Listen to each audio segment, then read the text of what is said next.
A guide has entered this life in silence. His message is only heard in silence. Take a sip of his precious wine and lose yourself. Don't insult the greatness of his love, for he helps all those who suffer in silence. Polish the mirror between the breaths. Go with him beyond words. He knows your every deed. He is the one who moves the wheel of heaven in silence. Every thought is buried in your heart. He will reveal them one by one in silence. Turn each of your thoughts into a bird and let them fly to the outer world. One is an owl, one is a falcon, one is a crow. Each one is different from the others, but they are all the same in silence. To see the moon that cannot be seen, turn your eyes inward and look at yourself in silence. In this world and the next, don't talk about this and that. Let him show you everything shining as one in silence.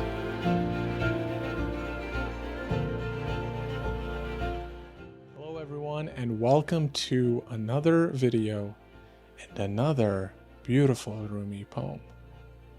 You know, I almost want to just embrace the spirit of this poem and be completely silent. But of course, that's not why you're watching. So let's jump right in. And if you haven't done so already, make sure you hit that subscribe button and stick around to the end of the video, because I promise you'll learn something special from it. Now with that, let's see if we can peel back the layers of this poem to see what Rumi is really talking about here. Of course, the phrase that keeps popping up is in silence. In order to be in silence, we must not only refrain from speaking, but also from thinking. Silence here doesn't just refer to the mouth. It refers even more importantly to the mind. We must let ourselves just bask in complete silence for a moment or two, because that's the only way this awareness will arise. We're always trying to get a word in, always trying to think through every single thing that is happening in our life. Many of these words and thoughts are pointless and don't help us live a better, more enlightened life. In fact, many of them, you can argue, might actually make it worse. So with the context of embracing silence, let's ease our way into this spellbinding poem. Rumi starts by talking about a special guide who speaks to us, helps us, and raises us. It doesn't take long to figure out that who he is referring to is God. God, or the Beloved, is the guide who is always present in our lives, ever ready to help and listen. But God doesn't announce himself in the way that we as humans might do. You know, he doesn't need to make a grand entrance to prove a point. He simply is. And his mystery is as wondrous as his majesty. God lives in silence, speaks in silence and works in silence. So in order for you to truly connect with him at the most deepest level, we also need to embody silence. They say knowledge speaks, but wisdom listens. And that is so true. In order for us to truly know and feel something, we have to be silent. The minute we form a thought or speak a sentence, we have lost connection with the truth. Lao Tzu famously said that the Tao that can be named is not the real Tao. Rather, the real Tao can never be defined, but it can be felt and experienced if we silence our tongues and minds. Only then will its secret nature be revealed. So going back to this poem, the guide, or God, has entered our life in silence. It's not trying to seek our attention, but rather leaves signposts that remind us of his presence.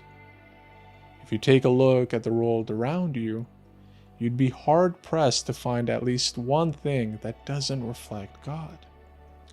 Be it the flowers in your garden, the trees in your neighborhood, the endless sky above you.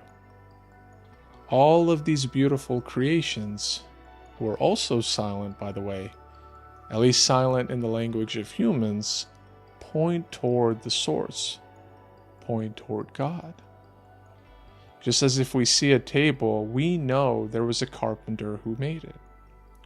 So too, when we see creation, do we know that God, the best of gods, created it. But just his presence alone is not enough, Rumi says. God is not only ever present, but also ever revealing.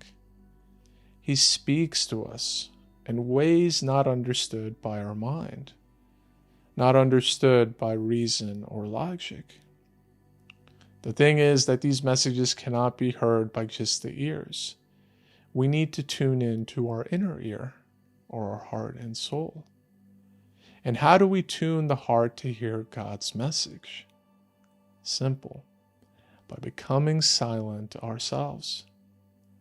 If two people are both talking to each other at the same time, it's hard for either of them to understand or remember what the other said. Someone has to be silent and engage fully into what the other is saying to comprehend their message. And the same is true for our interaction with God. If we are always thinking, if our ego is always speaking, how can we ever hope to hear God's message?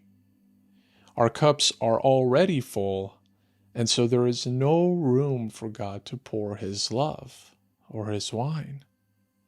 We must empty our cups and hold it up to the beloved in humility to have them be filled with his love. This doesn't mean that God doesn't already love us. God always loves us, but we often forget it. We walk around sad and hopeless in life, not knowing that God is with us every step of the way.